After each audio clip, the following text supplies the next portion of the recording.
പുതിയ മന്ത്രിസഭ രൂപീകരിച്ചതിന് ശേഷം കുറച്ച് ഉത്തരവുകളൊക്കെ പുറത്തിറക്കി. അതായത് ഈ ആശാ വർക്കർമാരുടെ ശമ്പളം അവരുടെ ശമ്പളം കൂട്ടി. പിന്നെ അതേപോലെ തന്നെ പെൻഷൻ കൊടുക്കണമല്ലോ. ഇതുവരെ കൊടുത്തിരുന്ന പെൻഷൻ മുടങ്ങാതെ പിന്നെ അവർ 3000 ആണ് പറഞ്ഞേക്കുന്നത്. അപ്പോൾ ഇനി ഒരു 1000 രൂപയുടെ കൂട്ടി 3000 ആക്കി കൊടുക്കണം. 15-ാം തീയതിക്ക് ശേഷം ഈ പറയുന്ന സ്ത്രീകൾക്ക് സൗജന്യമായിട്ട് യാത്ര അനുവദിക്കണം. അപ്പോൾ സർക്കാർ വക ഫണ്ട് KSRTCക്ക് അങ്ങോട്ട് കൊടുക്കുകയും വേണം, ഗതാഗത വകുപ്പിന് കൊടുക്കുകയും വേണം. ഇങ്ങനെയൊക്കെ പറയുമ്പോഴും നേരത്തെ ഈ പറയുന്ന VD സതീഷ്, ഇപ്പോഴത്തെ നമ്മുടെ മുഖ്യമന്ത്രി, പ്രതിപക്ഷത്തിരുന്ന സമയത്ത് പറഞ്ഞിട്ടുണ്ട് ഖജനാവിൽ പൂച്ച പെറ്റി കിടക്കുകയാണെന്ന്. അപ്പോൾ ഈ പൂച്ച പെറ്റി കിടക്കുന്ന, കാലിയായി കിടക്കുന്ന ഖജനാവിൽ നിന്ന് എങ്ങനെ പണം കണ്ടെത്തി ഈ പറഞ്ഞ കാര്യങ്ങളൊക്കെ ചെയ്യുമെന്നാണ് സംശയം. ഇപ്പം പണം കണ്ടെത്തിയേ പറ്റൂ. കാരണം 1000 കോടി രൂപയ്ക്ക് അകത്ത് നിന്നുകൊണ്ട് ഉള്ള വികസന പദ്ധതികളാണ് ഇപ്പോൾ പ്ലാൻ ചെയ്യുന്നത്. ഇപ്പം നമ്മൾ നോക്കിക്കഴിഞ്ഞാൽ സംസ്ഥാന സർക്കാർ KSRTCക്ക് ഇപ്പോൾ സൗജന്യ യാത്ര സ്ത്രീകൾക്ക് അനുവദിക്കുന്നു. പ്രതിമാസം 120 കോടി രൂപ വെച്ച് സംസ്ഥാന സർക്കാർ KSRTCക്ക് നൽകണം. അങ്ങനെ KSRTCക്ക് അത്രയും തുക നൽകിയെങ്കിൽ മാത്രമേ ഇതിനെ സുഗമമായി മുന്നോട്ട് കൊണ്ടുപോകാൻ സാധിക്കുന്ന അവസ്ഥയിലേക്ക് എത്തിക്കുകയുള്ളൂ. കാരണം ഈ തുക, ഈ 120 കോടി എന്ന് വെച്ച് കഴിഞ്ഞാൽ സ്ത്രീകളുടെ എണ്ണം എടുത്തു കഴിഞ്ഞല്ലോ. സ്ത്രീകളുടെ എണ്ണം എടുത്ത് ബസ്സിൽ സ്ഥിരമായി യാത്ര ചെയ്യുന്ന സ്ത്രീകളുടെ എണ്ണം എടുത്തു കഴിഞ്ഞു. ആ തുക അനുസരിച്ചിട്ട്, അതായത് ആ സ്ത്രീകളുടെ ടിക്കറ്റിൻ്റെ തുകയാണ് KSRTCക്ക് സർക്കാർ നൽകേണ്ടത്, 120 കോടി പ്രതിമാസം. ഇനി 3000 കോടി രൂപ അല്ല 3000 രൂപ വീതം ഇവർക്ക് ആശമാരുടെ ഓണററി. പക്ഷെ അത് പറഞ്ഞിട്ടേ ഉള്ളൂ, അത് വിജ്ഞാപനം ആയിട്ടില്ല. അതുമായി ബന്ധപ്പെട്ടുകൊണ്ട് നീക്കുപോക്കുകളൊക്കെ ഒരുപാട് നടത്തിയതിന് ശേഷം മാത്രമേ ആശമാരുടെ കയ്യിലേക്ക് കിട്ടുകയുള്ളൂ.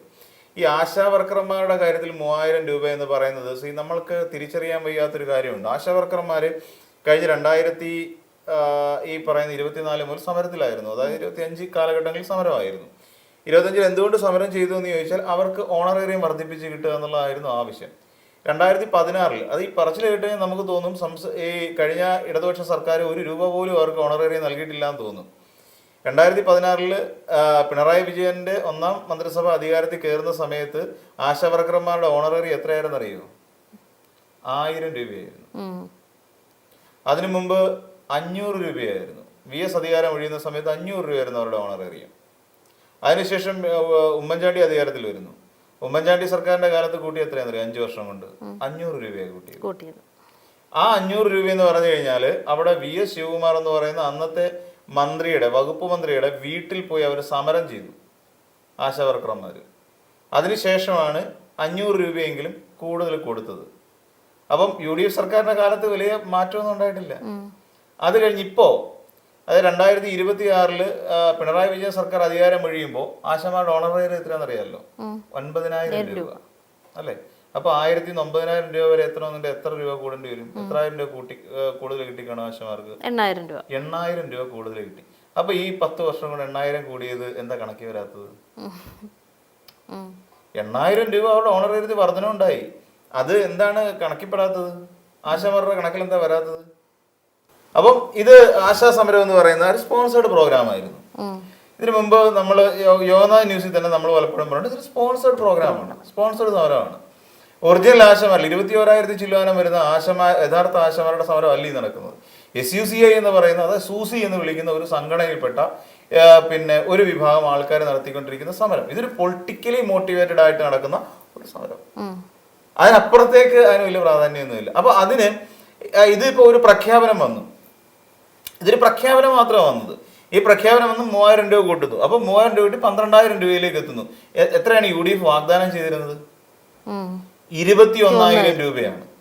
അപ്പൊ ഇനി 21,000-ലേക്ക് എത്തണമെങ്കിൽ എത്ര വേണ്ടി വരും? 9,000 രൂപ കൂടി അധികപ്പറ്റ് വേണ്ടി വരും. അതായത് ഈ വരുന്ന 4 വർഷം കൊണ്ട്, അല്ലെങ്കിൽ 5 വർഷം ഇനി ഉണ്ടെന്ന് കരുതാം, എന്നാലും ഇനി വരുന്ന 5 വർഷം കൊണ്ട് ഇവർ 9,000 രൂപ വർദ്ധിപ്പിക്കണം.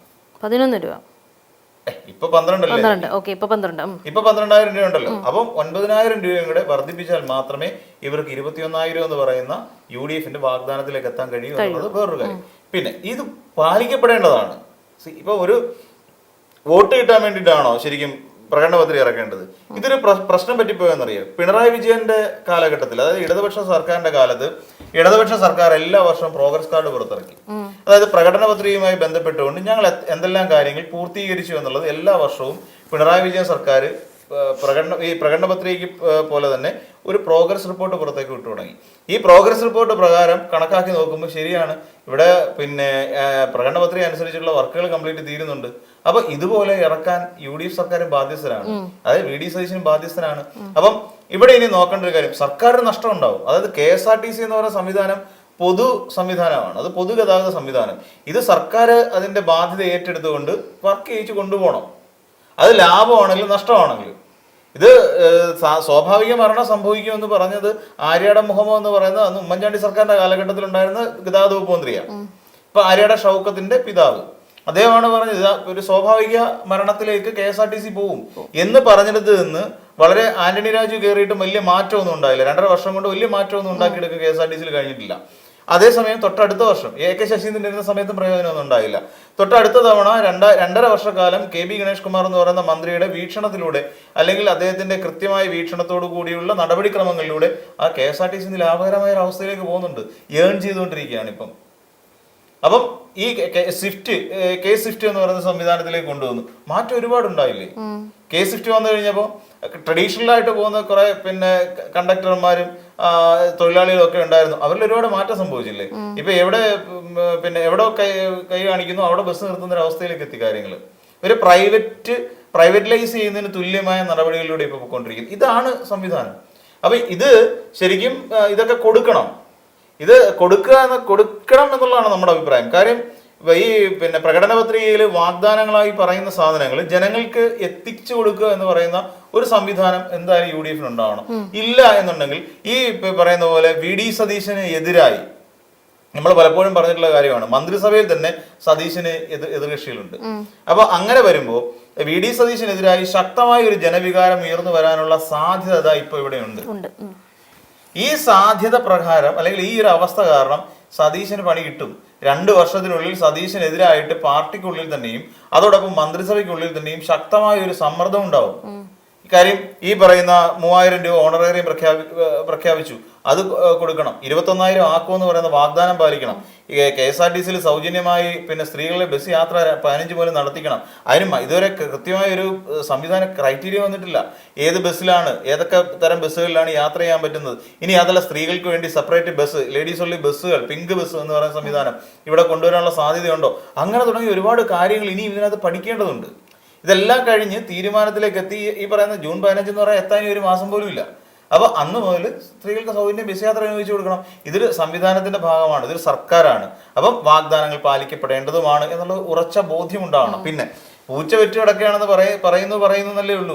ഈ 6000 കോടി ഇവിടെ കൊണ്ടുവന്ന് നികുതി വരുമാനം അവിടെ കൊണ്ടുവന്ന്, അതായത് DA DR ഉൾപ്പെടെ കൊടുത്തിട്ടും സർക്കാർ ജീവനക്കാരുടെ ആ കിടന്ന കുടിശ്ശികയെല്ലാം കൊടുത്തിട്ടും 6000 കോടി രൂപ ബാലൻസ് നിൽക്കുന്ന ഒരു ഖജനാവ് കൊടുത്തിട്ടാണ് ഈ പിണറായി സർക്കാർ അധികാരം ഒഴിയുന്നത്. അപ്പൊ ഇനി ഇതിനെ മെയിൻറ്റെയിൻ ചെയ്യേണ്ടത് ഇതൊരു സൂചനയാണ്. എന്ന് വെച്ചാൽ അത് 6000 കോടി രൂപ നികുതി ഇനത്തിൽ അവിടെ വന്ന് വീണ് കഴിഞ്ഞു. ഇനിയും ഈ വരുന്ന സർക്കാർ ഇത് മെയിൻറ്റെയിൻ ചെയ്ത് പോകണം. അതൊരു വലിയ കടമ്പയാണ്. കാര്യം ഈ പറയുന്ന 6000 കോടി എന്നുള്ളത് ഇനിയും നികുതി എന്നുള്ള നിലയിൽ എല്ലാം മെയിൻറ്റെയിൻ ചെയ്തുകൊണ്ട് പോയില്ലെങ്കിൽ ഇത് സർക്കാരിനെ സംബന്ധിച്ചിടത്തോളം, VD സതീശൻ സർക്കാരിനെ സംബന്ധിച്ചിടത്തോളം വലിയ പ്രതിസന്ധി സൃഷ്ടിക്കും. അപ്പം ഈ ഒന്നാമത്തെ കാര്യം, ഈ പറഞ്ഞ വാഗ്ദാനങ്ങളെല്ലാം പാലിക്കപ്പെടേണ്ടതാണ്. 2, ഖജനാവ് വളരെ കൃത്യമായി ഡൈനാമിക്കായിട്ട് കൊണ്ടുപോവുക എന്നുള്ളതും VD സതീശന്റെ ഏറ്റവും വലിയ ഉത്തരവാദിത്വത്തിന്റെ ഭാഗമാണ്. മറിച്ചായാൽ പ്രതിപക്ഷം ഉണരുന്നതിനേക്കാൾ മുൻപേ ഉണരുന്ന ഒരു വിഭാഗം അവരുടെ കൂട്ടത്തിൽ തന്നെ ഉണ്ട്. KC വേണുഗോപാലിന്റെ കയ്യിലിരിക്കുന്ന മന്ത്രിമാരെല്ലാം കൂടെ നാളെ ഈ പറയുന്ന VDSനെ നിയമസഭയ്ക്ക് അതിട്ട് പൊരിക്കും. ആ ഒരു അവസ്ഥയുണ്ട്. അപ്പോൾ സതീശനെ സംബന്ധിച്ച് നിർണായകമായ ഒരു ഘട്ടത്തിലൂടെയാണ് കടന്നു പോകുന്നത്. അദ്ദേഹത്തിന്റെ മുഖ്യമന്ത്രി സ്ഥാനം ഉറപ്പിച്ചു നിർത്തണം. ആ ഉറപ്പിച്ചു നിർത്തണമെങ്കിൽ ഈ വാഗ്ദാനങ്ങൾ പാലിക്കപ്പെടുക തന്നെ വേണം എന്നുള്ളതാണ്.